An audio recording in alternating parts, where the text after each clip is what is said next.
बिस्मिल्लाहिर्रहमानिर्रहीम। अस्सलामु अलैकुम everyone, welcome back on easy learn. I hope कि आप सब ठीक ठाक होंगे, खैरियत से होंगे।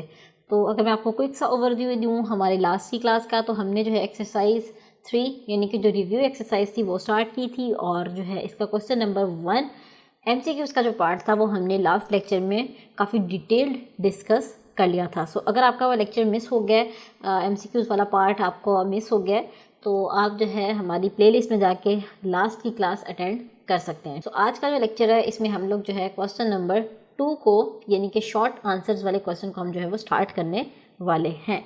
So the first part is define ratio and give one example. जैसे कि अब आप क्वेश्चन नंबर 2 में देख सकते हैं कि स्टार्टिंग में हमारे पास कुछ डेफिनेशंस हैं, ठीक है।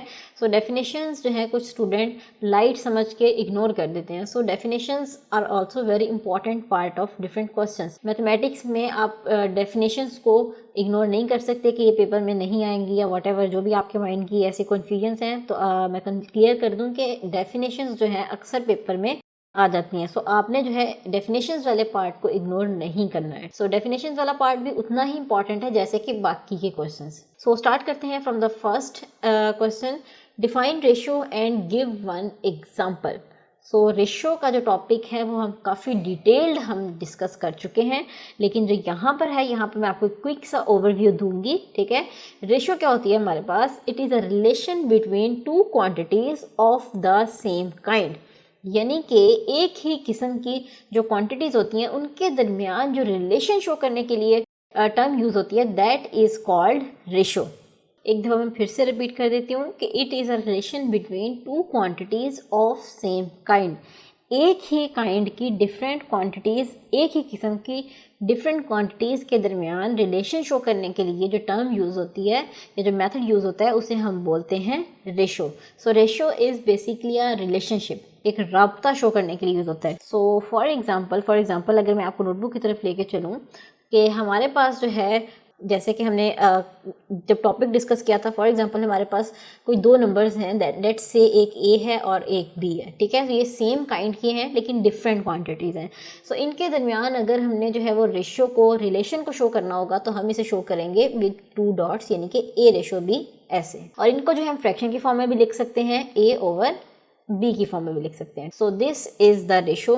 फॉर एग्जांपल इसके अलावा अगर मैं आपको कोई और एग्जांपल दूं कि हमने जो है, अगर हम गेम्स की बात करें, नंबर ऑफ गेम्स की बात करें कि हमने जो गेम्स किए हैं उसमें से 3 विन हुई हैं और 4 जो है वो लूज़ किए हैं, तो इनकी जो है वो रेशो क्या बनेगी? 3:4। Ratio of win to lose की अगर हम बात करें इस रेशो की, तो ये आएगा हमारे पास 3:4। सो ऐसे जो है हम रिलेशन बनाते हैं। अब आप देख सकते हैं कि हमारे पास एक ही जो है वो टर्म है, यानी कि गेम्स की हम बात करें, एक ही काइंड की डिफरेंट क्वांटिटीज़ हैं, उनको जो है हमने आपस में रिलेट किया है। तो रिलेट करने के लिए जो टर्म या जो मेथड यूज़ होता है, दैट इज़ कॉल्ड रेशो। तो इसे जो हम फ्रैक्शन की फॉर्म में भी लिख सकते हैं, 3/4। तो ये था जी हमारा रेशो का क्वेश्चन। सो अब हम नेक्स्ट क्वेश्चन की तरफ चलते हैं। नेक्स्ट भी डेफिनेशन है, डिफाइन प्रोपोर्शन। पहले हमने रेशो डिस्कस किया है, प्रोपोर्शन डिस्कस करेंगे। प्रोपोर्शन क्या होता है कि proportion is a statement which is expressed as equivalence of 2 ratios. 2 ratios को इक्वल दिखाने के लिए, इक्वल करने के लिए जो टर्म यूज़ होती है या एक्सप्रेशन यूज़ होती है, that is called proportion. So for example हमारे पास जो है 2 रेशोज़ हैं, एक रेशो थी हमारे पास ए रेशो बी, और इसी तरह हमारे पास एक और रेशो है सी रेशो डी। अब ये देखिए आप 2 डिफरेंट रेशोज़ हैं, एक रेशो जो है हमारे पास ये है और एक रेशो जो है वो ये है। तो इन 2 डिफरेंट रेशोज़ के दरमियान रिलेशन शो करने के लिए जो एक्सप्रेशन यूज़ होती है उसे हम प्रोपोर्शन बोलते हैं। सो प्रोपोर्शन क्या करेगा? इन दोनों रिलेशंस को आपस में यूनाइट करेगा, ठीक है। और वो कैसे होगा कि ए रेशो बी प्रोपोर्शन जो है वो डबल डॉट्स के साथ आता है, सो सी रेशो डी। सो ये जो साइन है दैट इज कॉल्ड प्रोपोर्शन। और अब आप देख सकते हैं कि इसमें दोनों रेशोज, एक रेशो ये थी हमारे पास और एक रेशो हमारे पास ये थी। तो बेसिकली क्या किया इसने कि दोनों रेशोज को इसने इक्वल किया। तो जो इक्वल करने वाली टर्म होती है उसे हम बोलते हैं प्रोपोर्शन। सो इसे हम ऐसे भी लिख सकते हैं, A ratio B is equals to C ratio D. So आप चाहे तो ये 4 डॉट्स के साथ इसे रिप्रेजेंट कर लें या चाहे तो आप इक्वल के साइन के साथ रिप्रेजेंट कर लें। ये दोनों जो मेथड्स हैं, ये जो दोनों टर्म्स हैं, ये जो वे ऑफ एक्सप्रेशन है, दैट इज़ कॉल्ड प्रोपोर्शन। सो ये हो गया हमारा प्रोपोर्शन कि जब दो रेशियोज़ को हमने इक्वल करना हो, उनके दरमियान कोई एक्सप्रेशन शो करना हो, उनके दरमियान कोई रिलेशन शो करना हो, तो जो टर्म यूज़ करते हैं, जो एक्सप्रेशन यूज़ करते हैं, दैट इज़ कॉल्ड प्रोपोर्शन। ठीक है, सो प्रोपोर्शन बेसिकली दो रेशियोज़ को इक्वल करता है, अगर हम इन शॉर्ट बात करें तो। ये हमारी एग्जाम्पल भी होगी इसी के साथ ही। सो अब हम चलते हैं नेक्स्ट थर्ड क्वेश्चन की तरफ। सो थर्ड क्वेश्चन है हमारे पास, डिफाइन डायरेक्ट वेरिएशन।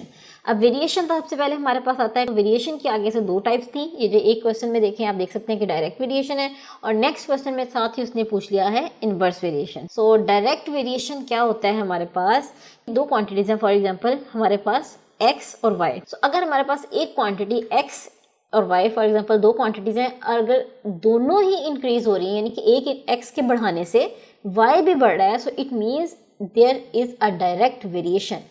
ये दोनों के दरमियान जो रिलेशन है वो डायरेक्ट है।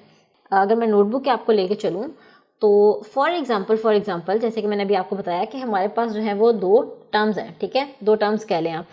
तो अगर हम x वाली अपनी टर्म को बढ़ाते हैं तो एज अ रिजल्ट हमारे पास जो y का आंसर आ रहा है वो भी बढ़ जाता है। So it means there is a direct variation. एक टर्म को बढ़ाने से दूसरी टर्म भी बढ़ी है, या एक क्वांटिटी को बढ़ाने से दूसरी क्वांटिटी ऑटोमेटिकली इंक्रीज हो रही है, so this is called direct variation. और इसी तरीके से इनवर्स वेरिएशन क्या होता है कि अगर x और y हमारे पास दो क्वांटिटीज़ हैं, कोई भी किसी भी चीज़ की क्वांटिटीज़ हैं, तो x को अगर हम बढ़ा रहे हैं तो एज अ रिजल्ट जो y है वो डिक्रीज होता जा रहा है। सो इस टाइप का जो वेरिएशन होता है इसे हम बोलते हैं इनवर्स वेरिएशन। फिर से मैं रिपीट कर देती हूँ कि अगर हमारे पास दो क्वांटिटीज़ हैं, लेट्स से एक क्वांटिटी हमारे पास x है और दूसरी क्वांटिटी हमारे पास y है। अगर हम एक quantity for example let's say हम x को ले रहे हैं और x को जो है हम बढ़ा देते हैं, x की वैल्यू इंक्रीज कर देते हैं, तो एज अ रिजल्ट y की वैल्यू भी ऑटोमेटिकली इंक्रीज हो जाती है। सो इट मीन्स उनके दरमियान जो रिलेशन है वो डायरेक्ट रिलेशन है। तो दैट टाइप ऑफ रिलेशन या variation is called direct variation. लेकिन अगर एक क्वांटिटी को बढ़ाने से दूसरी क्वांटिटी की वैल्यू जो है वो ऑटोमेटिकली डिक्रीज होने लग जाती है, सो इसका मतलब उनके दरमियान जो रिलेशन है या जो वेरिएशन है that is called inverse variation. So I hope कि आपको डायरेक्ट और इनवर्स वेरिएशन का कॉन्सेप्ट जो है वो क्लियर हो गया होगा। सो अब हम नेक्स्ट क्वेश्चन की तरफ चलते हैं। So fifth is the next question, state the theorem of componendo dividendo. तो जो कंपोनेंडो डिविडेंडो थ्योरम है ये तो हम इतनी मर्तबा कर चुके हैं इस चैप्टर में कि आपको तो जो है ये क्वेश्चन फिंगर टिप्स पे आपके होना चाहिए। तो देख लेते हैं इसे भी कि फॉर एग्जांपल हमारे पास जो है एक रेशो है, और वो रेशो क्या है, let's say A/B is equals to C/D। ये हमारे पास एक रेशो थी। सो इसे हम फ्रैक्शन की फॉर्म में अगर हम लिखें तो ये आ जाएगा A/B is equals to C/D। So componendo theorem, componendo dividendo theorem जो है बेसिकली कंपोनेंडो और डिविडेंडो दो अलग अलग थ्योरम है, इनका कॉम्बिनेशन है। सो होता क्या है कंपोनेंडो डिविडेंडो थ्योरम में कि A प्लस B न्यूमरेटर में जो है वो दोनों टर्म्स का एडिशन, और इसी तरीके से यहाँ पर जो है वो सब्ट्रैक्शन। इसी तरीके से इक्वल की दूसरी साइड पे भी न्यूमरेटर और डिनोमिनेटर का एडिशन करेंगे और इसे लिख देंगे न्यूमरेटर में, और डिनोमिनेटर और न्यूमरेटर का जो है वो सब्ट्रैक्शन करेंगे और इसे लिख देंगे डिनोमिनेटर में, यानी कि नीचे लिख देंगे। सो ये हमारे पास एक फॉर्म है। इसी तरीके से अगर हम चाहते हैं कि नेगेटिव वाली टर्म ऊपर आए तो हम जो है वैसे रिवर्स भी कर सकते हैं। वो क्या होगी, A-B/A+B इज इक्वल्स टू, इसी तरीके से इस साइड पे भी C-D/C+D। सो ये है जी हमारा कंपोनेंडो डिविडेंडो थ्योरम कि चाहे तो आप पहले दोनों टर्म्स की एडिशन कर लें और उसे न्यूमरेटर में लिख दें, चाहे तो आप दोनों की पहले सब्ट्रैक्शन कर लें और उसे न्यूमरेटर में लिख दें। सो इसी तरीके से न्यूमरेटर और डिनोमिनेटर की वैल्यूज़ निकाल लेंगे तो हमारे पास जो है ये आ जाएगा कंपोनेंडो डिविडेंडो थ्योरम। तो ये बेसिकली दोनों ही जो है हमारे पास कंपोनेंडो डिविडेंडो थ्योरम कहलाते हैं। नेक्स्ट क्वेश्चन को देख लेते हैं। So next is the sixth question. Six question में क्या करना है कि फाइंड करना है हमें x की वैल्यू को इफ़ 6/x प्रोपोर्शन 3/5 की जो वैल्यू है हमारे पास, ये एक प्रोपोर्शन गिवन है और इसमें से जो है हमें x की वैल्यू को फाइंड आउट करना है। सो नोटबुक की तरफ चलते हैं। सो ये है जी हमारा क्वेश्चन। सबसे पहले हम क्या करेंगे कि जो प्रोपोर्शन का साइन है इसे इक्वालिटी के साइन से रिप्लेस कर देते हैं। तो 6/x इज इक्वल्स टू 3/5 आ गया। सो अब हम क्या करेंगे कि प्रोडक्ट फॉर्मूला अप्लाई करेंगे कि product of means is equals to किसके इक्वल होगा, प्रोडक्ट ऑफ एक्सट्रीम्स। ये हमारे पास एक बहुत ही बेसिक फॉर्मूला होता है कि product of means is equals to product of extremes. अब जो है यहाँ पर 6 और 5 जो है इनका प्रोडक्ट कहलाएगा एक्सट्रीम्स। इसी तरीके से x और 3 जो है इन टर्म्स का प्रोडक्ट कहलाएगा हमारे पास मीन। सो मीन्स का प्रोडक्ट हमारे पास क्या आ गया, x अगर मैं इस तरीके से लिख दूँ x multiply by 3 is equals to a product of, देखिए आप क्या है, एक्सट्रीम्स। तो एक्सट्रीम्स क्या है हमारे पास 6 मल्टीप्लाई बाय 5। सो ये हमारा बेसिकली फॉर्मूला होता है। तो यहाँ से जो है हमें x की वैल्यू को सेपरेट करना है। So x is equals to 6 × 5 divided by 3। So इनकी कटिंग कर लेते हैं, 3 1 3, 3 2 6। सो x की वैल्यू आ गई 5 2 10। सो ये था जी हमारा सोल्यूशन। नेक्स्ट क्वेश्चन की तरफ चलते हैं। So next is if x and Y square varies directly.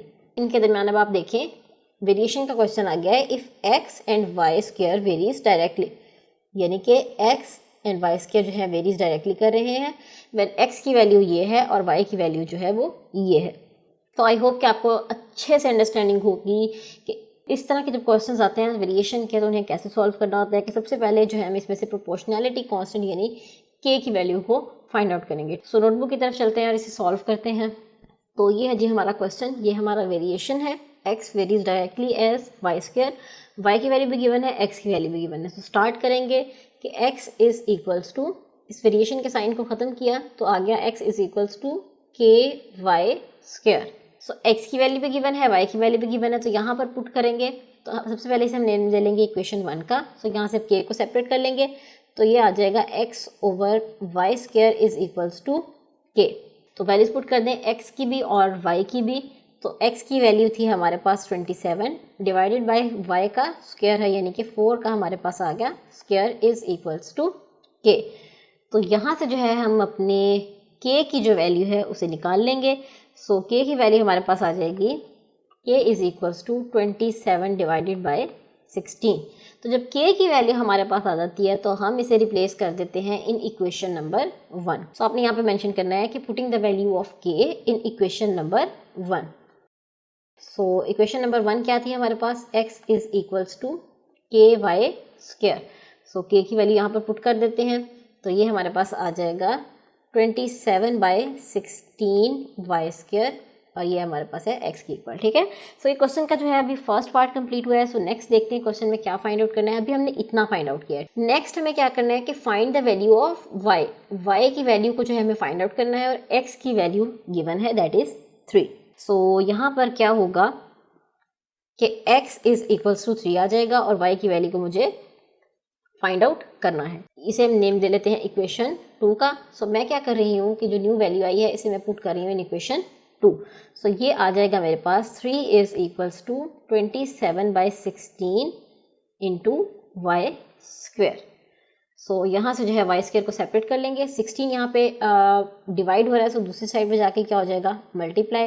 सो 27 ऊपर था, ये आ जाएगा नीचे, इस साइड पे आ गया वाई स्क्वेयर। तो जब हमने इसे सॉल्व किया तो हमारे पास वाई स्क्वेयर की वैल्यू निकल आएगी, that will be 16 over 9। So y square is equals to 16 by 9 आ गया। तो क्वेश्चन में जैसे कि आप देख सकते हैं कि हमें जो है वाई की वैल्यू फाइंड करनी है, वाई स्क्वेयर की नहीं। तो हम क्या करेंगे, we will take square root on both sides. तो यहाँ पे आपने मेंशन करना है कि taking square root on both sides. ठीक है, तो स्क्वायर रूट लेने के बाद हमारे पास वाई की वैल्यू आ जाएगी, that will B plus minus 16 का स्क्वायर रूट क्या होता है हमारे पास 4 और 9 का स्क्वायर रूट हो जाएगा हमारे पास 3। तो ये हो गया जी हमारा क्वेश्चन कंप्लीट। सो इस क्वेश्चन के कंप्लीट होने के साथ साथ ही हमारी आज की क्लास का वक्त भी ख़त्म हो रहा है। सो आज की क्लास में हमने जो है डिफरेंट क्वेश्चंस किए, डिफरेंट डेफिनेशंस थी। सो यहाँ तक 7 क्वेश्चंस जो हैं हमने क्वेश्चन नंबर 2 के वो कंप्लीट कर लिए हैं। सो जो रिमेनिंग क्वेश्चंस हैं वो इंशाल्लाह हम लोग अपने नेक्स्ट लेक्चर में देखेंगे। सो अभी के लिए यही कि आप इन क्वेश्चंस की अच्छे से प्रैक्टिस कीजिए ताकि जब हम नेक्स्ट मूव करें तो आपको कोई भी प्रॉब्लम नहीं हो। सो इंशाल्लाह हम आपसे मिलते हैं अपनी अगली क्लास में। तब तक के लिए अल्लाह हाफिज़।